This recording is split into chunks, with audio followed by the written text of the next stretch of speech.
La France a accueilli Monsieur Félix Antoine Tshisekedi Tshilombo, président de la République démocratique du Congo, en visite officielle de 2 jours, le 29 et 30 avril 2024.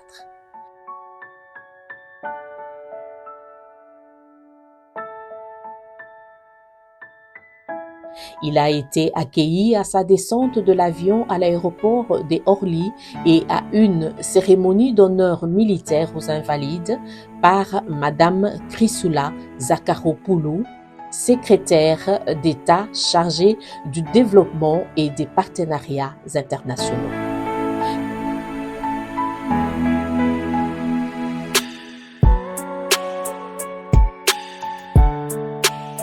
Comme un vrai adepte du sport, le chef de l'État s'est ensuite rendu à Clairefontaine en Yvelines, au Centre international de football, où il a été question de coopération sportive entre les deux pays. Le chef de l'État a aussi eu droit à un bain de foule de plusieurs sportifs présents dans le centre.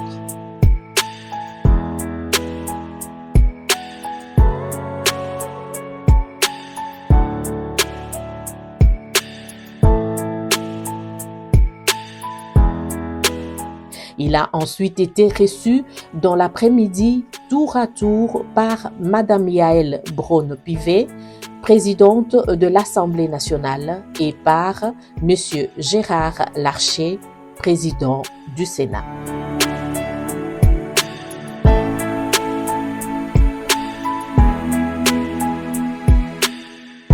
Le mardi 30 avril, M. Tshisekedi, président de la République démocratique du Congo, a visité l'école militaire avec M. Sébastien Lecornu, ministre des Armées.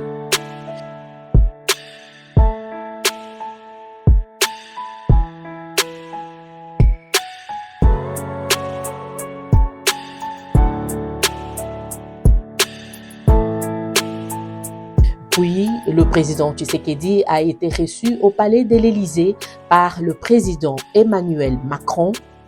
Ils ont évoqué le renforcement du partenariat bilatéral entre les deux pays et surtout, ils ont échangé sur la situation de crise à l'est de la République démocratique du Congo. Le tête-à-tête de deux chefs de l'État a duré plus d'1 heure, suivi d'une conférence de presse durant laquelle M. Macron a dénoncé le massacre et les déplacements de population à l'est du Congo. Il a demandé au Rwanda de retirer ses troupes du sol congolais et il a enchaîné pour dire que la France ne peut s'engager à défendre l'intégrité territoriale en Europe, plus particulièrement en Ukraine, sans le faire pour l'Afrique. Et la France ne transigera pas sur l'intégrité territoriale et la souveraineté de la RDC. Pour le peuple, nous en avons évidemment longuement parlé avec le président à l'instant. La population de l'Est de la RDC souffre depuis maintenant 3 décennies des conflits armés, des déplacements de population et des ingérences étrangères. La France continuera à se battre pour qu'elle ne soit pas oubliée et qu'une solution soit trouvée. Et vous recevoir, passer le temps que nous avons passé à parler en détail de ce qui se joue, c'est aussi redire très clairement qu'il ne peut pas y avoir de double standard et que nous qui défendons l'intégrité territoriale en Europe, nous la défendons aussi sur le continent africain. Dans ce contexte particulièrement douloureux, je veux évidemment réexprimer notre solidarité avec le peuple congolais et rappeler ici la position de la France. D'abord, la France ne transigera jamais sur l'intégrité territoriale et la souveraineté de la RDC. Ensuite, nous n'avons aucune difficulté à pointer les responsabilités. Je vais le dire avec la plus grande clarté possible, la France condamne fermement l'action de tous les groupes armés, et particulièrement l'offensive du M23, qui doit cesser les combats et se retirer de l'ensemble des territoires qu'il occupe. Il a donc ajouté pour dire que l'urgence était aux désescalades.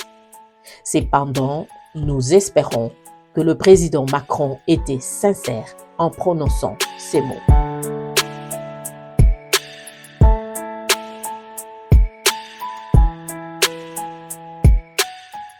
Pour sa part, le président Tshisekedi a remercié son hôte pour l'accueil et il a réitéré la position qui est la sienne.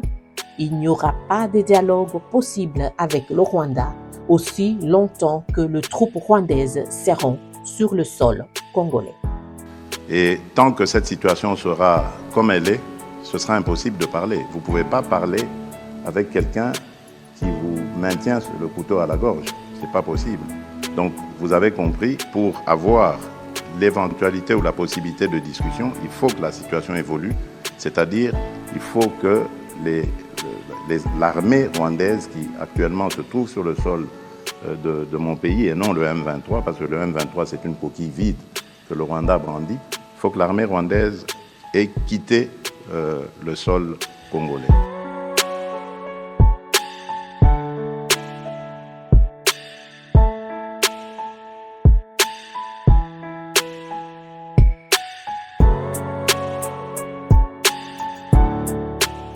Après l'Élysée, M. Félix Antoine Tshisekedi Tshilombo, président de la RDC, s'est rendu au ministère de l'économie, des finances et de la souveraineté industrielle et numérique, MEDEF en sigle, où il a présidé une table ronde avec les entrepreneurs français en présence de Mme Chrysoula Zakharopoulou.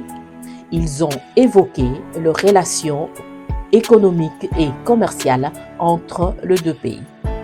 Le président Tshisekedi a souligné les mesures qui sont mises en place pour encourager les investissements. Il a en outre invité les investisseurs français à saisir les opportunités d'affaires qu'offre la République démocratique du Congo dans les domaines divers tels que l'énergie, le développement des infrastructures et le minerai stratégique.